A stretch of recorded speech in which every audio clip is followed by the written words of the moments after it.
আসসালামু আলাইকুম। এখন দেখবেন সংবাদ শিরোনাম। জনগণের ভোট হাইজ্যাক ঠেকাতে সজাগ থাকার আহ্বান তারেক রহমানের। বরিশাল থেকে ফরিদপুরে গিয়ে বললেন, দল জয়ী হলে আসবে জবাবদিহিমূলক সরকার। ক্ষমতায় গেলে তিস্তা মহাপরিকল্পনা বাস্তবায়নের আশ্বাস ডাক্তার শফিকুর রহমানের। ২৬টি বিষয়ে প্রাধান্য দিয়ে জামায়াতের ৪১ দফার ইশতেহার ঘোষণা। রাজধানীর বিভিন্ন স্থানে যৌথ বাহিনীর মহড়া। দেশবাসীকে নির্ভয়ে কেন্দ্রে আসার আহ্বান। ঝুঁকিপূর্ণ এলাকা চিহ্নিত করে আস্থা অর্জনের চেষ্টায় স্বরাষ্ট্র মন্ত্রণালয়। ঢাকা ১৭ আসনে পেশাজীবীদের সঙ্গে মত বিনিময় করলেন জুবাইদা রহমান। বললেন, সুষ্ঠু পরিকল্পনার দল বিএনপি। এতক্ষণ দেখছিলেন সংবাদ শিরোনাম, এখন দেখবেন বিস্তারিত।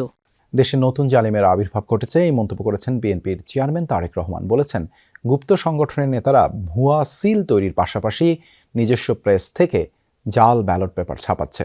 ১২ ফেব্রুয়ারি জনগণের ভোট যেন হাইজ্যাক না হয় সে বিষয়ে সবাইকে সজাগ থাকার আহ্বান জানিয়েছেন তারেক রহমান। বরিশালে নির্বাচনী সমাবেশে ধানের শীষের প্রার্থীকে জয়ী করে আঞ্চলিক সমস্যা সমাধানের সুযোগ দিতে জনগণের প্রতি আহ্বান জানান তিনি। প্রাচ্যের ভ্যানিস খ্যাত এই বরিশাল নৌপথ নির্ভর যাতায়াত, তাই তো নদী খাল পেরিয়ে যে যেভাবে পেরেছেন ছুটে এসেছেন বিএনপির বিভাগীয় নির্বাচনী সমাবেশে। কীর্তনখোলা নিজেই যেন হয়ে ওঠে ভাসমান সমাবেশ স্থল। সব নদী মিশে যায় বেলস পার্ক মাঠের নির্বাচনী জনসমুদ্রে। বিপুল জনস্রোত ছড়িয়ে পড়ে আশপাশের সড়কে। জনতার সেই উপচে পড়া ঢল পেরিয়েই মঞ্চে আসেন তারেক রহমান। বিএনপির দক্ষিণাঞ্চলের এই সমাবেশে যোগ দেন ৬ জেলার নেতাকর্মী। ২১ প্রার্থী জনতার ভোট প্রত্যাশার পাশাপাশি দলের চেয়ারম্যান তারেক রহমানের কাছে তুলে ধরেন নানান দাবি দাওয়া।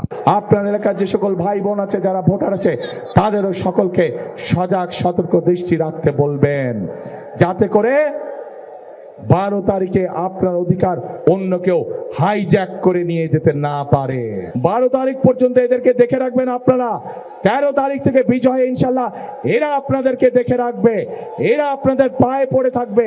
বক্তব্যে বিএনপি চেয়ারম্যান ভোলার গ্যাস কাজে লাগিয়ে দক্ষিণে শিল্প প্রতিষ্ঠান গড়ে তোলার পরিকল্পনার কথা জানান। বলেন, পতিত ফ্যাসিবাদীদের ভাষায় কথা বলছে একটি রাজনৈতিক দল।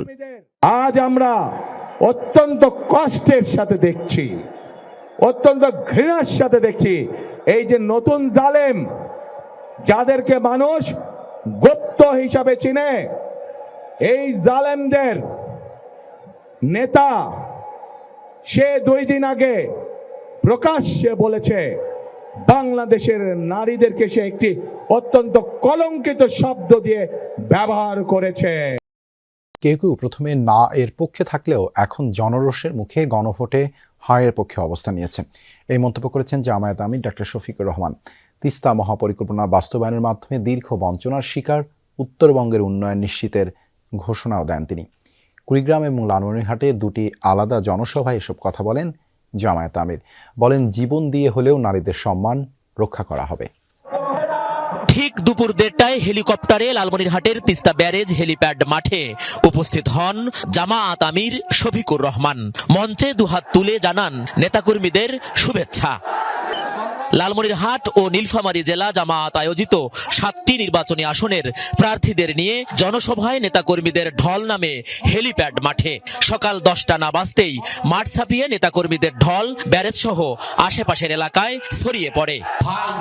জনসভায় বিএনপিকে উদ্দেশ্য করে জামায়াত আমির অভিযোগ তোলেন, গণভোটে হায়ের পক্ষে থাকা কেউ কেউ প্রথমে নারে অবস্থান নিয়েছিল, কিন্তু জনতার ভয়ে দেরিতে হলেও পাল্টেছে মুখের কথা। কেউ কেউ প্রথম দিকে রাজি হন নাই, না ভোটের পক্ষে তারা। সব ধরনের সংশয় কাটিয়ে দেশবাসীকে নির্ভয়ে ভোট কেন্দ্রে আসার আহ্বান জানিয়েছে যৌথ বাহিনী। স্বাধীনভাবে পছন্দের প্রার্থীকে ভোট দিতে পারার সব ব্যবস্থা নিশ্চিতের আশ্বাসও দিয়েছে তারা। নির্বাচনে সাধারণ মানুষের আস্থা ফিরিয়ে আনতে রাজধানী সহ বিভিন্ন জায়গায় নিরাপত্তা মহড়া দেওয়ার সময় যৌথ বাহিনীর পক্ষ থেকে এই আশ্বাস দেওয়া হয়। ২ কোটিরও বেশি মানুষের নগরী ঢাকা নির্বাচনের উৎসব মুখর পরিবেশের পাশাপাশি প্রকাশ্যে খুনোখুনি আর সহিংস ঘটনায় আছে উদ্বেগ, উৎকণ্ঠা। ভয় তো একটু থাকবেই, তারপরও চেষ্টা করুন যাওয়ার জন্য। আইন শৃঙ্খলা বাহিনী তারা কি করে? তারা দাঁড়িয়ে থাকে। যে জায়গায় প্রশাসন থাকবে এই জায়গায় আমাদের কোনো ভয় নাই। মেয়েদের নিরাপত্তা বিষয়টা হচ্ছে সবচেয়ে বেশি জরুরি দরকার। বিগত সরকারের কাছ থেকে ওই রকম ভাবে দেখা যায় নাই। ভোটের দিন পরিবেশ কেমন থাকবে সেই প্রশ্ন এখন জনমনে। সব উদ্বেগ উৎকণ্ঠা দূর করতে মাঠে নেমেছে যৌথ বাহিনী। সেনাবাহিনীর নেতৃত্বে জোরদার করা হয়েছে যৌথ টহল। চিহ্নিত সন্ত্রাসী, চাঁদাবাজ এবং অবৈধ অস্ত্রধারীদের নিবৃত্ত করতেই এই কার্যক্রম। এই নির্বাচনটাকে একটি অবাধ, সুষ্ঠু, নিরপেক্ষ নির্বাচনে রূপ দেওয়ার জন্য সকল আইন শৃঙ্খলা বাহিনী তাদের কাজ করে যাচ্ছে। সাধারণ মানুষজনের সাথে আমরা তাদেরকে উদ্বুদ্ধ করছি যাতে কোনো প্রকার ভয় ভীতিহীনভাবে তারা তাদের নাগরিক যে অধিকার, ভোটাধিকারটা প্রয়োগ করতে পারেন, নির্বিঘ্নে তারা ভোট কেন্দ্রে আসতে পারেন। এখন পর্যন্ত সহিংসতা বেশি ঢাকার বাইরে। সেই বিষয়টিকে মাথায় রেখে ঝুঁকিপূর্ণ এলাকা বাছাই করে আস্থা অর্জনের চেষ্টা করছে স্বরাষ্ট্র মন্ত্রণালয়। খুলনায় এক মতবিনিময় সভায় উপদেষ্টা জানিয়েছেন, কেউ বিশৃঙ্খলার চেষ্টা করলে রেহাই পাবে না। প্রতিটা কেন্দ্রে সিসিটিভি থাকবে, বডি ক্যাম থাকবে।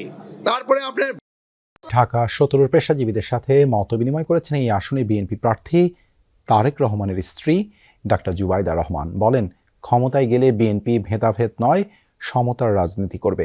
এ সময় বিএনপি নির্বাচন পরিচালনা কমিটির চেয়ারম্যান নজরুল ইসলাম খান বলেন, শুক্রবার ঘোষণা করা হবে দলের নির্বাচনী ইশতেহার। বলেন, জনগণের চাহিদার চেয়েও বেশি করবে বিএনপি। দলের পাশাপাশি ভোটের প্রচারণায় সক্রিয় জিয়া পরিবারের সদস্যরা বুধবার বিকেলে হাতিরঝিল অ্যাম্ফি থিয়েটারে পেশাজীবীদের সঙ্গে মতবিনিময় করেন ডাক্তার জুবাইদা রহমান। আয়োজনে অংশ নেন ডাক্তার, ইঞ্জিনিয়ার, আইনজীবী সহ অন্যান্য পেশাজীবীরা। গার্মেন্টস কর্মী, পরিবহন শ্রমিকরা তুলে ধরেন তাদের নিত্য বঞ্চনার কথা, দুঃখ কষ্টের কথা জানান রাজধানীর 3টি ঘনবসতি করাইল, ভাসানটেক ও সাততলার বাসিন্দারা। আমাদের ভাসান থেকে একটি পুনর্বাসন প্রকল্প বাস্তবায়ন করার জন্য বাংলাদেশ জাতীয়তাবাদী দল একটা প্রকল্প হাতে নিয়েছিল। সুবিধা বঞ্চিত এলাকার যে মানুষজন আছেন তারা যেন আবার সেই মূলধারায় ফিরে আসতে পারেন। কারখানার মালিক কোনো শ্রমিককে রাখতে না চায়, তখন তাদেরকে কারখানার মালিক একটি নোটিশ ধরায় দেয়। কি নোটিশ? লেখা থাকে সাময়িক বরখাস্ত। আমাদের জোরপূর্বক কাজের কর্মঘণ্টা বাড়ায়, আমাদের প্রেসার ক্রিয়েট করা হয়, আমাদের জোরপূর্বক প্রোডাকশনে চাপ দেওয়া হয়।